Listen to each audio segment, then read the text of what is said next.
Praise the Lord. God's people, shalom on you. परमेश्वर का धन्यवाद करते हैं आज के इस नए दिन के लिए जो उसने आप पर हमें दिया है कि हम लोग प्रभु यीशु मसीह नासरी के नाम से यहाँ जमा हो सके हैं। क्राइस्ट मुक्ति द्वार फेलोशिप देहरादून की ओर से आप सब लोगों का प्रभु यीशु मसीह के नाम में हम स्वागत करते हैं। ऑनलाइन बाइबल फेलोशिप में, ऑनलाइन इस बाइबल स्टडी में प्रभु यीशु के नाम से आप सब लोगों का स्वागत है। इससे पहले कि हम आज की इस बाइबल अध्ययन को शुरू करें, आइए प्रार्थना करेंगे। पवित्र पिता, प्रभु यीशु के नाम से हम आपका धन्यवाद और आपकी तारीफ करते हैं क्योंकि आप इसके योग्य हैं।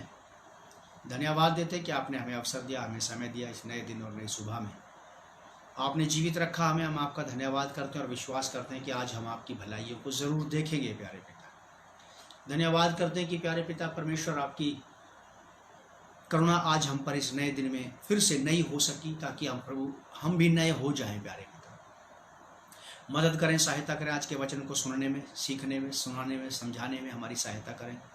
और प्रभु जी, आज की शिक्षा के द्वारा से ऐसा आत्मिक फल उत्पन्न हो जिससे आत्मिक उन्नति और आपको महिमा मिलने पाए। प्रभु यीशु के नाम से पिता, इस प्रार्थना को हम मांगते हैं, आमीन। प्रभु आप लोगों को बहुत आशीष दे और संभाल करके रखे। आइए हम लोग शुरू करते हैं। मेरे साथ निकालिए आप इफिसियों की पत्री 2 अध्याय, उसका 18 पद से 22 पद तक। Ephesians chapter 3 verse from 18 to 22। हमारा 2 अध्याय का जो 11 पद के ऊपर का थीम है वो है मसीह में एक। मसीह में एक हो जाने के ऊपर हम लोग अभी भी सीख रहे हैं। यहाँ ऐसा लिखा है इफिसियों की पत्री 2 अध्याय के 18 पद में, 18 से 22 तक में मैं पढ़ रहा हूँ, आप लोग सुनिए। क्योंकि उसी के द्वारा हम दोनों की एक आत्मा में पिता के पास पहुँच होती है, इसलिए तुम अब विदेशी और मुसाफिर नहीं रहे, परंतु पवित्र लोगों के संगी स्वदेशी और परमेश्वर के घराने के हो गए और प्रेरितों और भविष्यद्वक्ताओं की नींव पर, जिसके कोने का पत्थर मसीह यीशु स्वयं ही है, बनाए गए हो, जिसमें सारी रचना एक साथ मिलकर प्रभु में एक पवित्र मंदिर बनती जाती है, जिसमें तुम भी आत्मा के द्वारा परमेश्वर का निवास स्थान होने के लिए एक साथ बनाए जाते हो। एक साथ बनाए जाते हैं। प्रेरित पौलुस कलीसिया को इस बात को समझा रहे हैं, बता रहे हैं। हम सब की पहुंच प्रभु यीशु मसीह में ही होती है। प्रभु यीशु मसीह के ही द्वारा से हम सब लोग आपस में भी एक होते हैं और परमेश्वर के साथ भी एक होते हैं। यहाँ ऐसा लिखा है 18वें पद में, इफिशियंस चैप्टर 2 वर्स 18, 18वीं आयत में ऐसा लिखा है, क्योंकि उसी के द्वारा, यानी कि प्रभु यीशु मसीह के द्वारा, पौलुस कलीसिया को ये बात बता रहे हैं। लिखा है क्योंकि उसी के द्वारा हम दोनों की एक आत्मा में पिता के पास पहुंच होती है। हम दोनों की, यहूदियों की और गैर यहूदियों की, नए विश्वासियों की और पुराने विश्वासियों की, दोनों की एक में। लिखा है कि क्योंकि उसी के द्वारा हम दोनों की एक आत्मा में पिता के पास पहुंच होती है। एक ही आत्मा के द्वारा से, एक ही के द्वारा, प्रभु यीशु मसीह के द्वारा हम सबकी पहुंच परमेश्वर तक होती है। हम सबकी पहुंच परमेश्वर तक होती है। हम सबका परमेश्वर के राज्य में, परमेश्वर के भवन में प्रभु यीशु मसीह के द्वारा से स्वागत किया जाता है। हर एक व्यक्ति को प्रभु यीशु मसीह के द्वारा से परमेश्वर के राज्य में स्वीकार किया जाता है, आदर के साथ। क्या नए और क्या पुराने, क्या अब के क्या बाद के, कोई भी क्यों ना हो। पौलुस बताते हैं कि हम सब की पहुंच एक ही आत्मा में परमेश्वर तक होती है। हम दोनों को परमेश्वर की उपस्थिति में, परमेश्वर के राज्य में, परमेश्वर के भवन में स्वीकार किया जाता है। दोनों को स्वीकार किया जाता है प्रभु यीशु मसीह के द्वारा से, प्रभु यीशु मसीह की वजह से, प्रभु यीशु मसीह के कारण से हम सब वहां परमेश्वर से मिलते हैं, परमेश्वर तक पहुंचते हैं। हम मेरे साथ निकाले आप, देखिए रोमन्स चैप्टर 1 वर्स 5। रोमियो की पत्री 5 अध्याय उसका पहला पद, पहला और दूसरा पद। Romans chapter 5 verse from 1 to 2। रोमियो की पत्री 5 अध्याय उसकी पहली आयत और दूसरी आयत। 5 अध्याय के ऊपर का जो हेडिंग है वो है परमेश्वर से मेल। परमेश्वर से मेल, परमेश्वर से मेल मिलाप कर लेना।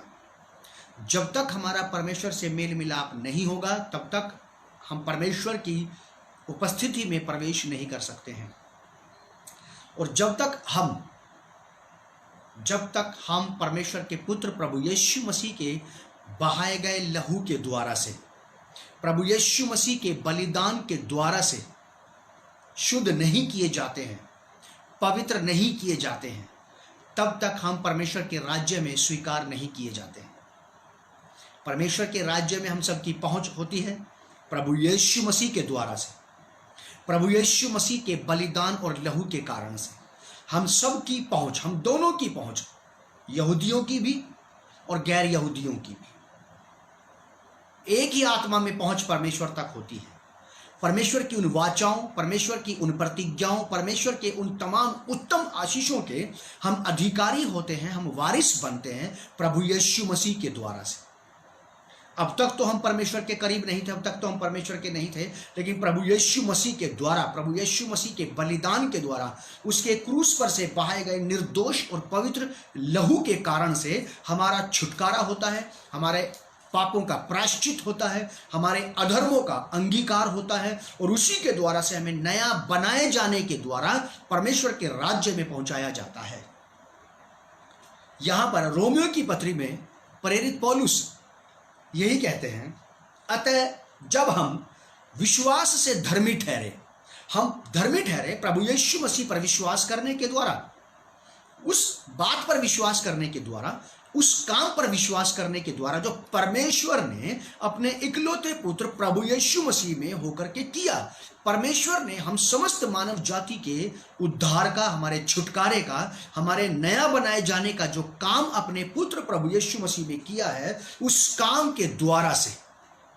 अतः जब हम विश्वास के द्वारा धर्मी ठहरे, जब हम उस किए गए काम पर विश्वास करते हैं कि मैं विश्वास करता हूं या करती हूं कि प्रभु यीशु मसीह मेरे पापों के लिए मारा गया, और परमेश्वर ने अपने इकलौते पुत्र प्रभु यीशु मसीह को इस जगत में इसीलिए भेजा कि वो मेरे सारे पापों का बोझ अपने ऊपर उठाए और मेरे लिए क्रूस पर अपना बलिदान दे। और मैं इस सारी बात पर, इस सारे काम पर विश्वास करूं, और मेरा विश्वास करना ही परमेश्वर की ओर से मेरे लिए क्षमा लाता है, मुआफी लाता है, मेरे लिए उद्धार लाता है, छुटकारा लाता है, और परमेश्वर के सिंहासन की ओर से मेरे लिए परमेश्वर के साथ मेल मिलाप लेकर के आता है। मेरा या किसी भी स्त्री पुरुष का परमेश्वर के साथ मेल मिलाप तब तक नहीं हो सकता है जब तक कोई भी व्यक्ति प्रभु यीशु मसीह के किए गए, क्रूस पर किए गए बलिदान के ऊपर, प्रभु यीशु मसीह के क्रूस पर किए गए काम पर विश्वास ना करे। तब तक मुश्किल है, अनहोना है, असंभव है ये वाली बात। पौलुस कहते हैं कि अतः जब हम विश्वास के द्वारा धर्मी ठहरे तो अपने प्रभु यीशु मसीह के द्वारा परमेश्वर से मेल रखें, परमेश्वर से मेल रखें। प्रभु यीशु मसीह ने क्रूस पर अपना लहू बहाया, और प्रभु यीशु मसीह ने क्रूस पर बलिदान दिया। प्रभु यीशु मसीह ने क्रूस पर उद्धार की, मोक्ष की, मुक्ति की, और हमें नया बनाए जाने की उस व्यवस्था को पूरा किया, जिस व्यवस्था को अब आपको और मुझे पूरा करने की आवश्यकता नहीं है। उद्धार के लिए प्रभु यीशु मसीह के क्रूस पर किए गए काम की वजह से हमारा और परमेश्वर का मेल हो सका है, मेल हो सका है हम अन्य जातियों का।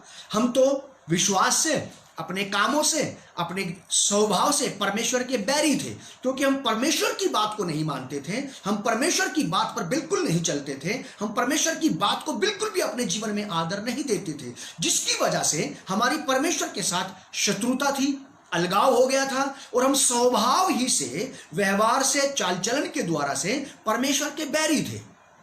लेकिन प्रभु यीशु मसीह पर विश्वास करने के द्वारा हमारा मेल परमेश्वर के साथ हो गया है। अब जब मेल हो गया है तो संत पौलुस कहते हैं कि अतः जब हम विश्वास से धर्मी ठहरे तो अपने प्रभु यीशु मसीह के द्वारा परमेश्वर के साथ मेल रखें। उस मेल को बनाए रखने का काम अब आपका और मेरा है। जब हम धर्मी ठहर चुके हैं, अब हम पर से हमारे पापों का लेखा जोखा हटा दिया गया है। अब हम पर से वो सारे ब्लेम हटा दिए गए हैं, वो सारे दोष हटा दिए गए हैं। यीशु मसीह के लहू के द्वारा से हमें धो करके हिम की नाई उज्जवल और ऊन के समान श्वेत बना दिया गया है। अब हमें निर्दोष और निष्कलंक, निश्चल, निष्कपट बना करके अब हम लोगों को हर प्रकार के अधर्म और अपराध से धो करके, शुद्ध करके परमेश्वर के सामने एक नई सृष्टि के रूप में प्रकट कर दिया गया है, प्रस्तुत कर दिया गया है, पहुंचा दिया गया है प्रभु यीशु मसीह के द्वारा से। अब पौलुस ये कहते हैं कि जब ये सारे भले काम हो चुके हैं तो अब तुम अपने जीवन पर्यंत ये प्रयास करते रहो कि तुम्हारा और परमेश्वर का मेल बना रहे। अब तुम जो चीजें हमें परमेश्वर से पहले अलग करती थी वही काम हम अब भी ना करते रहें। कहीं ऐसा ना हो कि हम मुंह से तो अंगीकार करते रहें कि परमेश्वर हमारा परमेश्वर है, परमेश्वर हमारा उद्धार करता है, परमेश्वर हमारे जीवन का आधार और हमारा उद्धार है और वही परमेश्वर हमारा सब कुछ है। हम मुंह से तो अंगीकार कर सकते हैं लेकिन कामों से उसका इनकार कर देते हैं। हमारे शब्द और हमारी एक्टिविटीज में कोई मिलान नहीं हो रहा है। कई बार हमारे शब्द और हमारा व्यवहार दोनों अलग अलग दिखाई देते हैं। शब्द तो बहुत अच्छे होते हैं लेकिन चाल चलन वैसा नहीं होता है। तो हमारे शब्दों में और हमारी व्यवहारिकता में कोई डिफरेंस नहीं होना चाहिए। जैसा कि बाइबल ऐसा बताती है कि तुम्हारी कथनी और करनी में कोई फर्क ना हो। जैसा आप और मैं बोलते हैं, जैसा आप और मैं अंगीकार करते हैं कि परमेश्वर मेरे जीवन का स्वामी है, परमेश्वर मेरे जीवन का मालिक है, परमेश्वर ही मेरे जीवन का आधार और उद्धार है, तो इसका अर्थ यह है कि जब आपने और मैंने परमेश्वर को अपने जीवन में इतना ऊंचा ओहदा दे दिया है, इतने बड़े स्थान पर, इतने बड़े सिंहासन पर बैठा दिया है, तो आइए अब से आप और मैं परमेश्वर के साथ मेल रखने का भी प्रयास करें, मेल मिलाप में बने रहने का यत्न करें। कहीं ऐसा ना हो कि हमारे अंदर ऐसा बुरा मन और ऐसा बुरा स्वभाव और ऐसा बुरा चाल चलन पैदा हो जाए कि वो हमें परमेश्वर से दूर हटा ले जाए। इसीलिए परमेश्वर कहता है यशायाह की किताब में कि ये मुंह से तो मेरा आदर करते हैं लेकिन इनका मन मुझसे बहुत दूर रहता है। ये मुंह से तो अंगीकार करते हैं लेकिन कामों से इनकार कर देते हैं। प्रभु यीशु मसीह के द्वारा से आपका और मेरा परमेश्वर के साथ मेल हो चुका है, तो आइए अब से आप और मैं इस बात का प्रयास करें कि ये मेल बना रहे, ये मेल मिलाप बना रहे। बुद्धिमान लोग, समझदार लोग बड़ा प्रयास करते हैं आपस में मेल मिलाप रखने का। एक दूसरे की बात को बर्दाश्त करते हैं, एक दूसरे की बात को सहते हैं और जहां तक हो सकता है सहते हैं और मेल मिलाप में बने रहने का प्रयत्न करते हैं। जब आप किसी मनुष्य के साथ मेल मिलाप में बने रहने का प्रयत्न कर सकते हैं तो क्या आपको और मुझे परमेश्वर के साथ मेल मिलाप में बने रहने का प्रयत्न नहीं करना चाहिए? करना चाहिए। बाइबल परमेश्वर का वचन है, जीवते परमेश्वर का वचन है, इसमें कोई मिलावट नहीं है, इसमें कोई भी ऐसी बात नहीं है कि जिससे इस बात को किसी भी कारण से नजरअंदाज किया जा सके। अगर ये बातें, परमेश्वर की बातें आपकी नजर में सच में सच, और मुझे प्रयास करना ही पड़ेगा कि आप और मैं अपने जीवन पर्यंत परमेश्वर से मिले रहें। और परमेश्वर से मिले रहने का केवल एक ही तरीका है, एक ही रास्ता है, परमेश्वर की बात पर विश्वास करना और उसको मानना। क्योंकि ऐसा लिखा है पहला शमूएल 15 अध्याय के 22 पद में, फर्स्ट शमूएल चैप्टर 15 वर्स 22 में ऐसा लिखा है कि परमेश्वर अपनी बात के माने जाने से प्रसन्न होता है, बलिदानों से उतना प्रसन्न नहीं होता। परमेश्वर चाहता है कि बलिदान किए जाए, परमेश्वर चाहता है कि उसकी बात की चर्चा की जाए, लेकिन इससे ज्यादा वो ये चाहता है कि लोग उसकी बात पर विश्वास करें, उसकी बात को माने, और ऐसा करने से हम परमेश्वर के साथ मेल मिलाप में बने रहने का अपनी तरफ से प्रयास करते हैं। ठीक वैसे ही जैसा हम शांत रह करके, बर्दाश्त करके अपने रिश्तेदारों की बात, अपने दोस्तों की बात, अपने पड़ोसियों की बात को सह लेते हैं ताकि किसी प्रकार से कोई झमेला, कोई बवाल, कोई झगड़ा खड़ा ना हो। ठीक वैसे ही आपको और मुझे परमेश्वर की बात को मानने का प्रयास और प्रयत्न करना चाहिए, ताकि मेरे और परमेश्वर के बीच में कोई अलगाव खड़ा ना हो जाए, कोई अलगाव खड़ा ना हो जाए। और जो लोग ये सोचते हैं कि प्रभु यीशु मसीह ने एक ही बार बलिदान कर दिया, अब उसके बाद मेरे लिए करने के लिए कुछ बाकी नहीं रहा। इब्रानियों की पत्री उन लोगों के बारे में अच्छे से बताती है कि सच्चाई की पहचान प्राप्त करने के बाद भी यदि फिर से हम पाप करते रहें और वही काम करते रहें जो परमेश्वर को नहीं भाता है, तो फिर कोई दूसरा बलिदान बाकी नहीं है। बहुत अच्छे से इब्रानियों की पत्री बताती है। और पौलुस यहाँ पे कलीसिया को, रोम नगर की कलीसिया को कहते हैं कि अतः जब हम विश्वास से धर्मी ठहरे तो अपने प्रभु यीशु मसीह के द्वारा परमेश्वर के साथ मेल रखें। दूसरी वर्ष में लिखा है, जिसके द्वारा विश्वास के कारण उस अनुग्रह तक विश्वास के, जिसके द्वारा उस विश्वास के कारण उस अनुग्रह तक जिसमें हम बने हैं हमारी पहुंच भी हुई है, हमारी पहुंच भी हुई है। और परमेश्वर की महिमा की आशा पर घमंड करें, परमेश्वर की महिमा की आशा पर घमंड करें। और यह बात याद रखें कि प्रभु यीशु मसीह के द्वारा से ही हम सबकी पहुंच परमेश्वर तक होती है। और जब प्रभु यीशु मसीह ने परमेश्वर तक हमें पहुंचा दिया है, तो अब रिस्क नहीं लिया जा सकता है वहां से किसी भी प्रकार से निकलने का। किसी भी वजह से परमेश्वर के साथ अपना रिश्ता खतरे में डालने का रिस्क नहीं लिया जा सकता है। परमेश्वर के साथ अपनी संगति को खतरे में डालने का रिस्क नहीं उठाया जा सकता है, जोखिम नहीं उठाया जा सकता है इस बात का कि मैं किसी भी प्रकार का कोई भी ऐसा काम करके जो परमेश्वर के वचन के खिलाफ हो, जो परमेश्वर के मन के मुताबिक ना हो, उसे करके मैं अपने और परमेश्वर की संगति को, मैं अपने और परमेश्वर के रिश्ते को, मैं अपने और परमेश्वर के संबंध को जोखिम में, खतरे में नहीं डाल सकता हूं। जो कुछ प्रभु यीशु मसीह के द्वारा से आपके और मेरे बीच में, हमारे और परमेश्वर के बीच में रिश्ता स्थापित हो गया है, उस रिश्ते की देखभाल को आपको खुद करना पड़ेगा। क्योंकि मैं ऐसे लोगों को जानता हूं जो इस बात पर विश्वास नहीं करते हैं। लेकिन मैं आपको यह बताना चाहता हूं कि बाइबल आपको इस बारे में कभी नहीं कहेगी कि जो कुछ प्रभु यीशु मसीह ने क्रूस पर कर दिया है, उसके बाद अब आपको किसी प्रकार से आज्ञाओं का पालन करने की आवश्यकता नहीं है। अब आपको उस बात में बने रहने की कोई जरूरत नहीं है। अब अगर किसी प्रकार से कोई बात ऐसी हो जाती है तो प्रभु संभाल लेंगे। ये बात तो सच है, ये तो सच है कि प्रभु संभाल लेगा। लेकिन आप और मैं इस बात को जानते हैं कि प्रभु संभाल तो लेगा, लेकिन बार बार वही काम क्यों करना?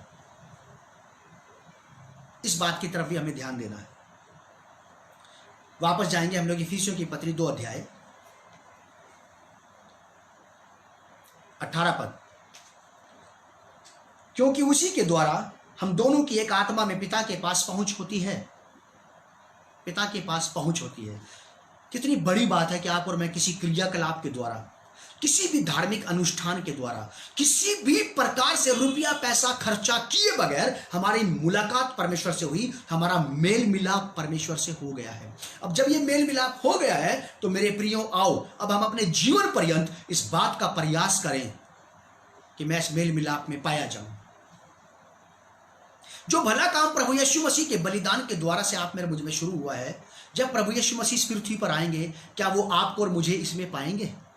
ऐसा लिखा है कि जब मनुष्य का पुत्र इस पृथ्वी पर आएगा तो क्या वो मनुष्यों में इसी प्रकार का विश्वास, इस प्रकार की विश्वास योग्यता को देखेगा कि ये बड़ी विश्वास योग्यता से उस काम में बने रहे और ठहरे रहे और उसको थाम के रखा और उससे जरा भी अलग नहीं हुए।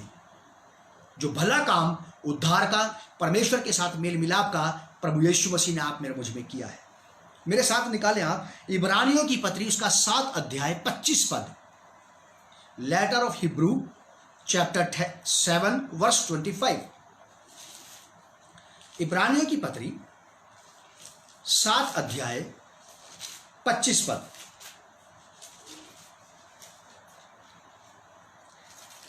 यहां ऐसा लिखा है,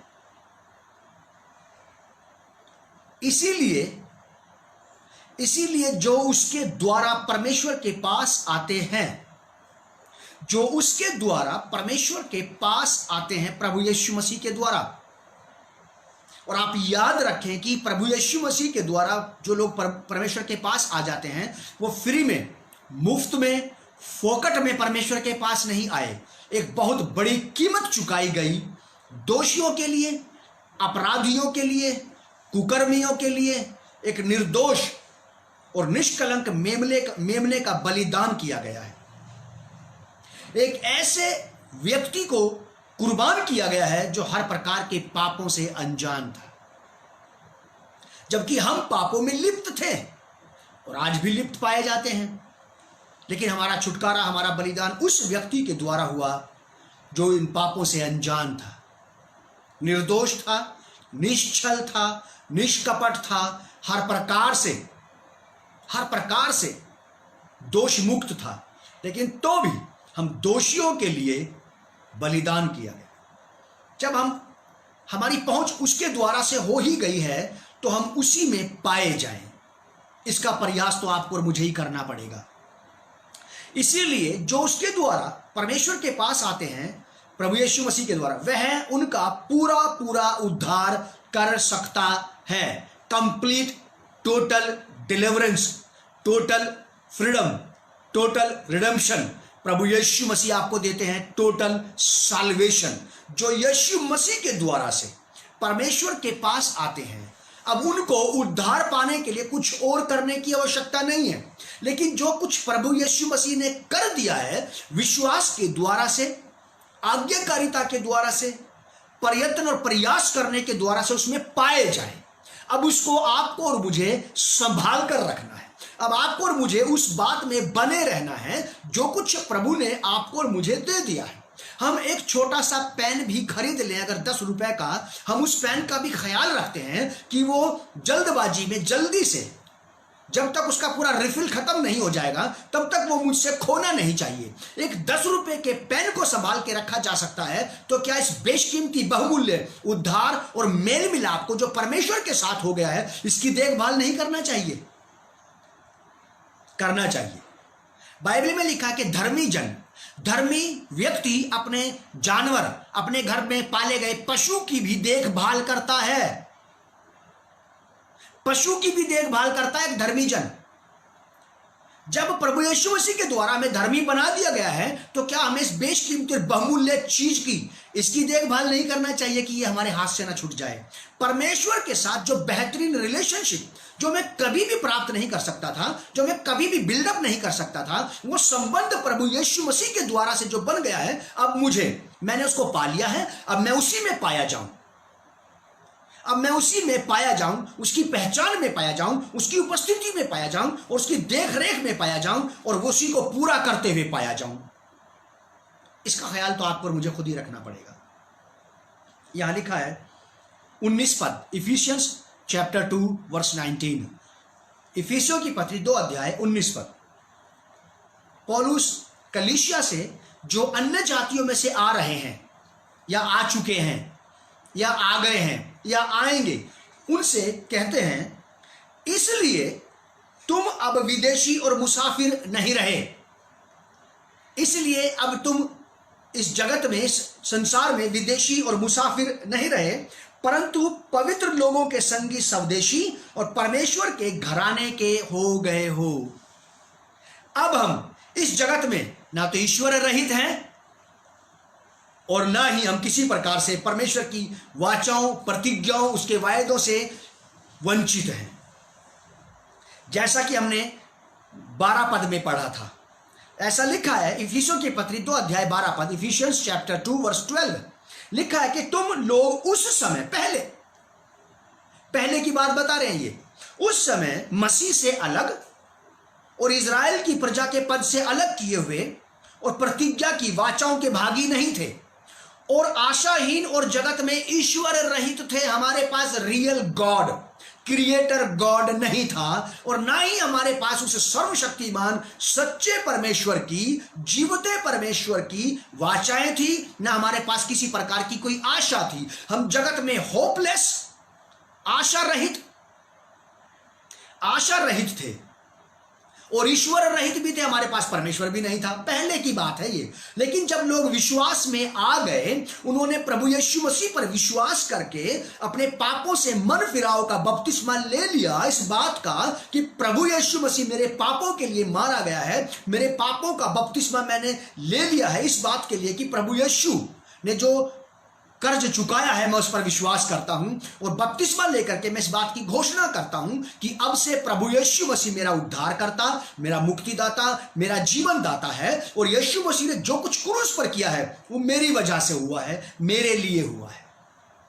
बैप्टिज्म इस बात को प्रकट करता है। जब इन लोगों ने, नए लोगों ने, इफिसियों नगर के लोगों ने बपतिस्मा लेकर के कलीसिया के सहभागी हो गए, कलीसिया के भागीदार हो गए। कलीसिया के बाहर कुछ भी नहीं है। अगर कोई भी पादरी प्रचारक ये सोचता है कि कलीसिया के बाहर भी कुछ है, तो ये नरकीय शिक्षा है। ये याद रखिएगा। मैं ऐसे पादरी प्रचारकों को जानता हूं, जिनसे मैं मिला हूं, जिनसे मेरी बातें हुई हैं, वो पादरी हैं और कहते हैं कि मेरा कलीसिया का कोई दर्शन नहीं है। कलीसिया का दर्शन कैसे नहीं है तुम्हारे पास? अगर नहीं तो तुम पादरी भी नहीं हो सकते। क्यों? क्योंकि बाइबल में लिखा है, इफिसियों की पत्री में हम आगे जाकर के पढ़ेंगे कि उसने कुछ को प्रेरित, कुछ को भविष्यद्वक्ता, कुछ को शिक्षक, कुछ को रखवाले, कुछ को उपदेशक और कुछ को सेवक चरवाहे करके कलीसिया को दे दिया। 5 फोल्ड मिनिस्ट्री करके उसने कलीसिया को दे दिया है। अब ये 5 सेवका या कलीसिया के अंदर होना चाहिए। अगर ये कलीसिया के बाहर सेवा कर रही हैं तो ये मिसगाइड, मिसप्लेस और मिसफिट हो चुके हैं पूरी तरह से, टोटली। यहां साफ शब्दों में लिखा है, और प्रेरितों के काम की किताब में ऐसा लिखा कि जितने प्रभु पर विश्वास करते थे, प्रभु उनको कलीसिया में जोड़ देता था, कलीसिया में जोड़ देता था, कलीसिया में जोड़ देता था। और यहां लोग क्या करते हैं? आपस में एक दूसरे को विश्वास में लाते हैं और अपने साथ जोड़ने का प्रयास करते हैं। लोगों के साथ जुड़ जाते हैं, प्रभु के साथ, कलीसिया के साथ नहीं जुड़ते। अगर एक व्यक्ति कलीसिया छोड़े तो 10 लोग कलीसिया छोड़ने को तैयार हो जाते हैं। प्रभु से नहीं जुड़े वो लोग, लोगों से बड़ी आसानी से जुड़ जाते हैं। लोग लोगों से बड़ी आसानी से रिश्ता जोड़ लेते हैं। परमेश्वर के साथ रिश्ता जोड़ने में बहुत ही कठिन प्रयास और परिश्रम करना पड़ता है। निहायत अफसोस की बात है, ये बड़ी दुखदायक बात है सेवकों के लिए, कलीसियाओं के लिए। यहां लिखा है कि इसीलिए तुम अब विदेशी और मुसाफिर नहीं रहे। अब तुम्हें दर बदर ठोकरे खाने की आवश्यकता नहीं है। अब तुम दर बदर इधर से उधर नहीं घूमते फिरोगे। अब से हमारा इधर से उधर धक्के खाते रहना बंद हुआ, क्योंकि अब हमें एक ठोर, एक ठिकाना, एक जगह, एक स्थान मिल गया है, और वो है परमेश्वर का स्थान। अब हमें वहां से निकल के इधर से उधर घूमने की आवश्यकता नहीं। अब हम पृथ्वी की छोर तक दर बदर ठोकरे नहीं खाएंगे। पौलुस कहते हैं इसलिए तुम अब विदेशी, अब हम परमेश्वर के लिए अनजान नहीं है। अब हम परमेश्वर के लिए अनजान नहीं है। अब हमारी पहचान परमेश्वर के साथ हो गई है। अब हम परमेश्वर के जाने पहचाने लोग हो गए हैं। अब परमेश्वर हमें पहचानता है और हम परमेश्वर को पहचानते हैं। अब हम दोनों एक दूसरे के लिए अनजान नहीं है। लिखा है कि इसलिए तुम अब विदेशी और मुसाफिर। विदेशी का मतलब होता है जिससे आप मिले नहीं, और मुसाफिर का मतलब होता है जो यात्राओं में रहता है, जिसको जीवन का ठिकाना नहीं मिलता है। वो यात्राओं पे यात्राएं करते रहे। जैसे कि इजरायली जब मिस्र की गुलामी में से निकले, तब तक जब तक परमेश्वर ने उनको स्थापित नहीं कर दिया, उनको जब तक परमेश्वर ने कनान में नहीं बसा दिया, वो मुसाफिर ही रहे। वो मुसाफिर ही रहे, यात्रा में रहे वो लोग। ऐसे बहुत सारे लोग परमेश्वर को पाने के लिए यात्राओं में ही रहते हैं। अब ये यात्रा, वो यात्रा, अब ये यात्रा, वो यात्रा, अब यहाँ की यात्रा, वहाँ की यात्रा, और यात्राओं पे यात्रा, और यात्राओं पे यात्रा, और यात्राओं पे यात्रा करते रहते हैं, और परमेश्वर तक कभी नहीं पहुंच पाते हैं। यहाँ साफ शब्दों में लिखा है, इसलिए प्रभु यीशु मसीह पर विश्वास करने के द्वारा, प्रभु यीशु मसीह के द्वारा से हमारी परमेश्वर से मिलाप हो गया है। अब हम विदेशी और मुसाफिर नहीं रहे।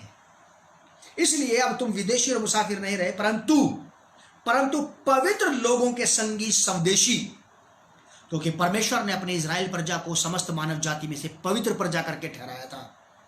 बाकी सब अन्य जातीय लोग पवित्र नहीं थे। परमेश्वर ने केवल यहूदियों को, ये बात किसी को हजम हो या ना हो, ये बात किसी को भाए या ना भाए, ये बात किसी को पसंद आए या ना आए, बात तो ऐसी ही है। किसी को मेरा नाम पसंद आए या ना आए, मेरा नाम तो यही रहेगा तब तक जब तक मैं जीऊंगा। ठीक वैसे ही मैंने उदाहरण दिया ये मेरे नाम का, ठीक वैसे ही परमेश्वर का वचन बताता कि अब तुम परंतु पवित्र लोगों के संगी स्वदेशी और परमेश्वर के घराने के हो गए हो, क्योंकि परमेश्वर ने यहूदियों को, इजराइलियों को छोड़ किसी को भी अपनी निज प्रजा नहीं बनाया था, नहीं कहा था। और यही वजह थी कि इजराइली यही कहा करते थे कि हम तो इजराइली हैं और अन्य जाति पापी नहीं है। अब जब हम अन्य जातीय लोगों ने प्रभु यीशु मसीह पर विश्वास किया, अब हम अन्य जाति लोगों ने प्रभु यीशु मसीह को उद्धारकर्ता स्वीकार किया, जब हम प्रभु यीशु मसीह के पास आए तो हमारा मेल मिलाप परमेश्वर के साथ हो गया है। अब हम परमेश्वर के लोगों के समान, यहूदियों के समान, हम इजराइलियों के समान परमेश्वर के, लिखा है परमेश्वर, अब हम विदेशी मुसाफिर नहीं रहे, परमेश्वर के घराने के, परमेश्वर के घराने के लोग हो गए हैं और उसके पवित्र लोगों के समान हो गए हैं। अब हम लोग, हम उसमें, ध्यान से सुनिएगा आप और अपनी पीढ़ियों को भी बताइएगा, आप उसमें पैदा नहीं हुए हैं, आपको उसमें शामिल किया गया है, आपको वहां पर स्वागत करके आपको अपनाया गया है, आप वहां पर पैदा नहीं हुए हैं। ठीक वैसे ही जैसे कि हमारे देश का ये कानून है, अगर कोई दंपत्ति, कोई हस्बैंड वाइफ या कोई स्त्री पुरुष या कोई व्यक्ति किसी भी बच्चे को कानूनन एडॉप्ट करता है, गोद ले लेता है और वो बच्चा उसका दंतक संतान बन जाता है, उसका लेपालक संतान बन जाता है, उसकी गोद ली हुई संतान बन जाता है, उसका एडॉप्टेड सन या डॉटर बन जाता है, तो लीगली ये बच्चा इस आदमी की, इस परिवार की सारी संपत्ति का उतना ही अधिकारी हो जाता है जितना कि इस घर में पैदा हुए बच्चे। मेरे पास 2 बच्चे हैं, अगर मान लीजिए मैं कोई एक बच्चे को किसी को कहीं से एडॉप्ट कर लूं तो कानूनन वो बच्चा मेरे दोनों बच्चों के साथ मेरे सारे माल असबाब का अधिकारी बन जाएगा, वो मेरे नाम का अधिकारी बन जाएगा, मेरे द्वारा से घर में आने वाली हर एक चीज का, हर एक वस्तु का वो उतना ही अधिकारी रहेगा जितना मेरे घर में पैदा हुए मेरे बच्चे 2 पहले से हैं।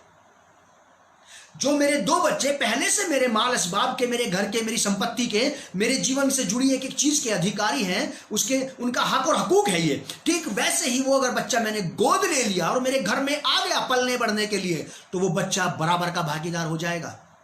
ठीक वैसे ही आप और मैं पहले विदेशी थे, मुसाफिर थे, हम अनजान थे, हम परमेश्वर के लोग नहीं थे, लेकिन लिखा है परंतु पवित्र लोगों के संगी। अब हम जो परमेश्वर के पवित्र लोग हैं उनके साथ समानता में आ गए हैं, संगी, स्वदेशी, स्वदेशी। अब हम फॉरेनर नहीं हैं स्वर्ग के लिए, अब हम स्वर्ग के लिए फॉरेनर नहीं हैं, अब हम स्वर्ग के लिए विदेशी नहीं हैं, अब हम परंतु पवित्र लोगों के संगी, स्वदेशी और परमेश्वर के घराने के हो गए हैं, परमेश्वर के घर के। अब हम उसके घर के बच्चे हो गए, अब हम उसके घर के बच्चे हो गए। हमने आत्मा में परमेश्वर के राज्य में जन्म लिया है। जैसा कि प्रभु यीशु मसीह एक विद्वान व्यक्ति से बात करते हैं, एक एजिड, एक उम्रदार धार्मिक गुरु से, धार्मिक अगुवे से बात करते हैं। यूहन्ना की इंजील में, यूहन्ना 3 अध्याय में निकोदेमुस से प्रभु यीशु मसीह बात करते हैं। निकोदेमुस ने बोला कि मैं उद्धार पाने के लिए क्या करूं। वो जानता था कि उद्धार पाना एक मनुष्य के लिए अति आवश्यक है परमेश्वर के राज्य में प्रवेश करने के लिए। प्रभु यीशु मसीह ने उससे कहा, जब तक कोई मनुष्य, स्त्री हो या पुरुष, बच्चा, बुजुर्ग, जवान, जब तक कोई जल और आत्मा से जन्म ना ले, वो परमेश्वर के राज्य को देख नहीं सकता, उसमें प्रवेश नहीं कर सकता है। प्रभु यीशु मसीह ने निकोदेमुस से कहा था कि तुझे नए सिरे से जन्म लेना आवश्यक है। निकोदेमुस ने बोला, तो मैं इतना बूढ़ा व्यक्ति हो गया हूं, क्या मुझे मेरी मां के गर्भ में दोबारा जाना पड़ेगा क्या? एक विद्वान व्यक्ति, प्रभु यीशु मसीह हाई लेवल की बात कर रहे हैं, और एक ज्ञानी, सांसारिक, शारीरिक व्यक्ति जो धार्मिक गुरु यहां का है, वो जमीन की बात कर रहा है। इसी से पता लग जाता कि आत्मिक लोग कौन है। जो पृथ्वी पर रहते हुए भी स्वर्ग की बात करें, रियल स्पिरिचुअल लोग उनको कहते हैं। जो यहीं पे जमीन पे रह करके जमीनी बातों पे झगड़ा लड़ाई करते रहते, यहीं पे उलझे रहते हैं, they are not spiritual people. ये सच है, कड़वा है। एक व्यक्ति आत्मिकता की, धार्मिकता की बातें करता है। निकोदेमस धार्मिक गुरु था, अगुवा था, और यहूदियों के आराधनालय का सरदार भी था। इतनी उपलब्धियां उसके पास थी, लेकिन वो समझ ही नहीं पाया कि प्रभु यीशु मसीह कहां की बात कर रहे हैं।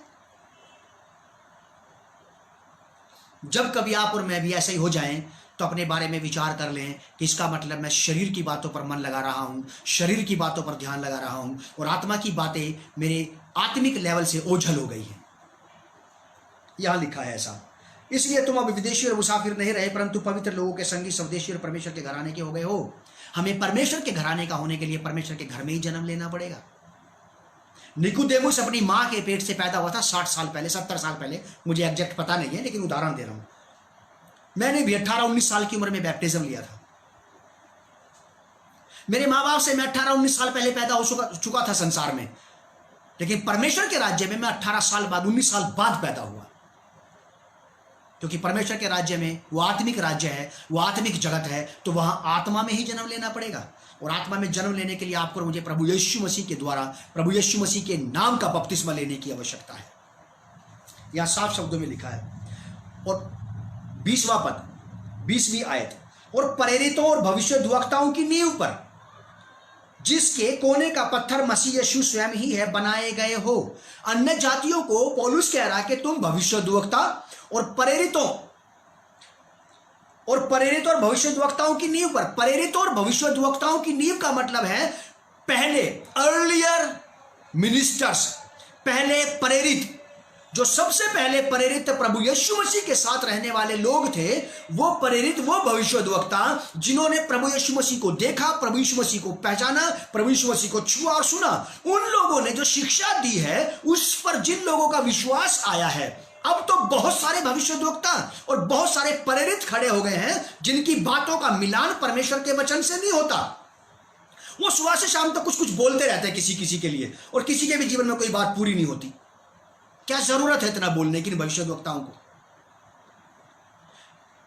जिस प्रकार से सोसाइटियां हैं, संस्थाएं हैं, जो एक व्यक्ति को जो सेवा में आ जाता है उसको ऑर्डिनेशन देती हैं, एक पास्टर का ऑर्डिनेशन मिल जाना ठीक है, समझ में बात आती है, लेकिन लोग तो भविष्यद्वक्ता का और प्रेरित होने का भी ऑर्डिनेशन ले रहे हैं, जबकि प्रेरिताई की सेवकाई तो डायरेक्ट क्राइस्ट से मिलती है। मैं अपने आप को अपोस्टल कहने लगूं, इससे कोई अंतर नहीं पड़ता यीशु मसीह की सेहत पर, जब तक प्रभु यीशु मसीह पर मोहर न लगा दे कि ये मेरा चुना हुआ प्रेरित है।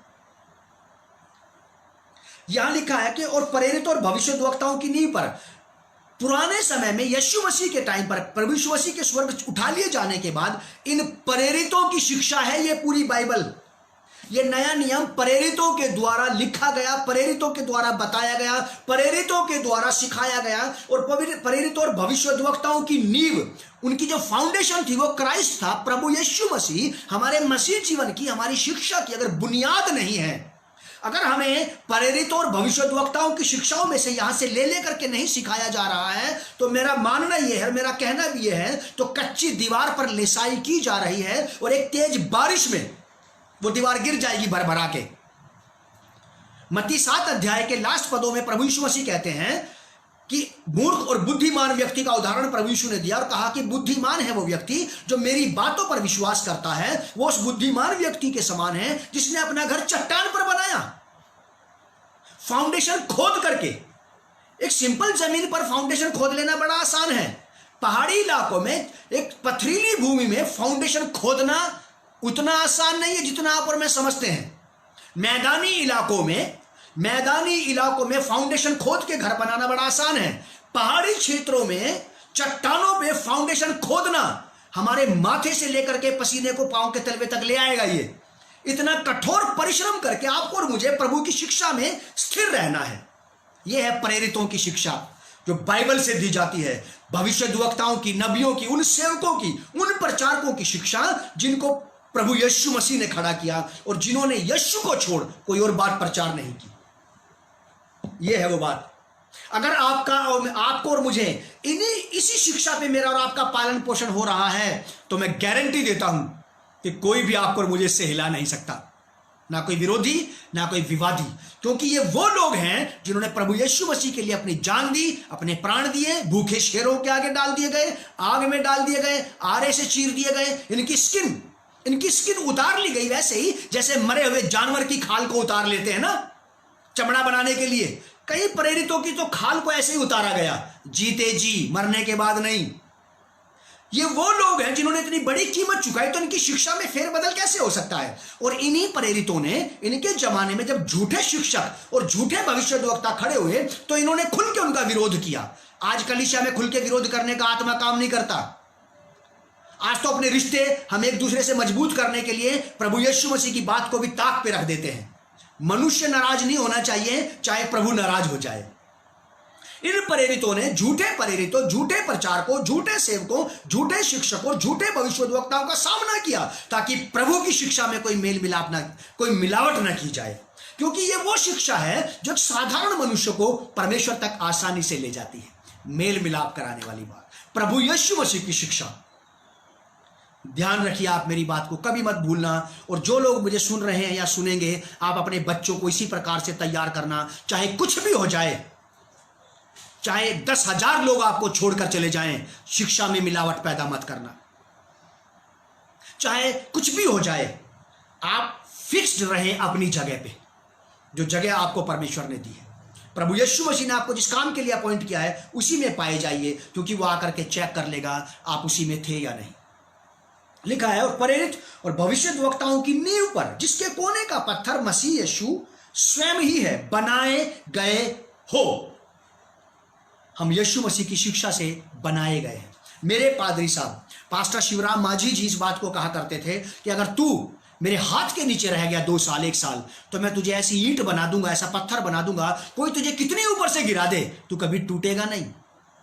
वो बात मुझे तब समझ नहीं आती थी, लेकिन आज जब मेरे जीवन में ऐसी घटनाएं घटती है सेवकाई में और बाहर फील्ड में, तो मैं जब बिल्कुल टूटता नहीं हूं तो मैं धन्यवाद देता हूं परमेश्वर का, कि मैं धन्यवाद देता हूं आप मेरे जीवन में एक ऐसे शिक्षक को ले आए, पास्टर शिवराम माझी जी को, जिन्होंने मुझे आपकी शिक्षा के द्वारा से ऐसा ट्रेंड किया। और वो कहते थे मैं तुझे ऐसी ईंट बना दूंगा, कोई कितनी ऊपर से गिराए कभी नहीं टूटेगा। और आज तक मैं कभी नहीं टूटा।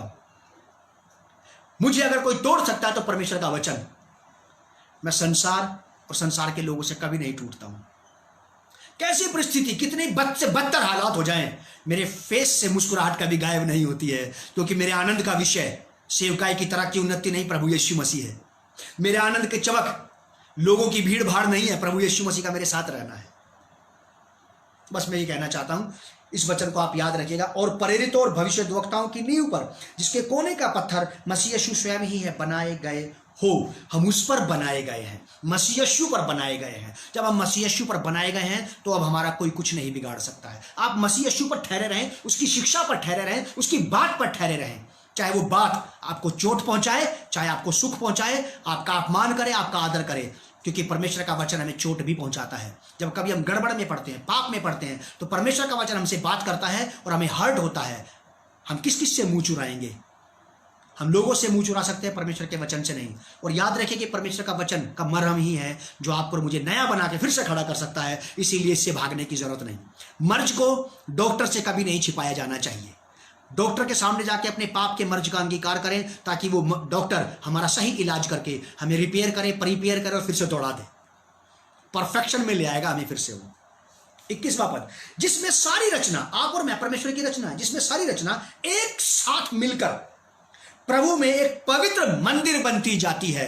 हम पवित्र मंदिर बनते जाते हैं। पास्टर, हमारे यहाँ घर में मेरी मदर इन लॉ जो थी वो मेथोडिस्ट की मेंबर थी, मेरी वाइफ भी मेथोडिस्ट बैकग्राउंड की है, मेरी शादी उन्होंने पढ़ी पास्टर दत्त किशोर जी ने। वो हमारे घर में जब यहाँ आए तो उन्होंने एक बात कही कि परमेश्वर पता नहीं दुनिया के कहाँ कहाँ से, कोने कोने से, कहाँ कहाँ से ईंट रोड़े पत्थर जमा कर करके अपना घर बना रहा है। क्या बेहतरीन बात स्वर्गीय पास्टर दत्त किशोर जी ने ये वाली बात कही थी।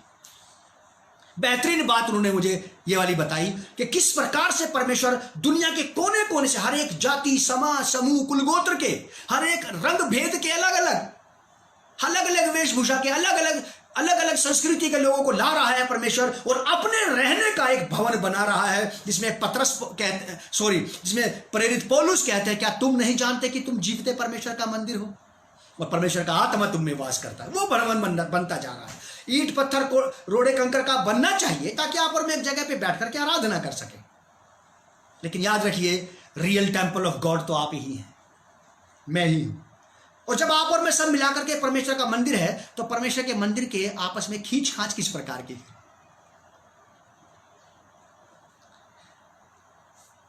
जिसमें सारी रचना एक साथ मिलकर प्रभु में एक पवित्र मंदिर बनती जाती है, जिसमें तुम भी आत्मा के द्वारा परमेश्वर का निवास स्थान होने के लिए एक साथ बनाए गए हो। अन्य जाति लोगों का कितना बेहतरीन आदर, उन लोगों का जो स्वभाव से परमेश्वर के बैरी थे, जो चाल चलन से परमेश्वर के बैरी थे, जो इस जगत में ईश्वर रहित विदेशी और मुसाफिर भटकते फिरते थे इधर से उधर, उनको लिया और उन लोगों के साथ जोड़ करके परमेश्वर की निज प्रजा बना दिया।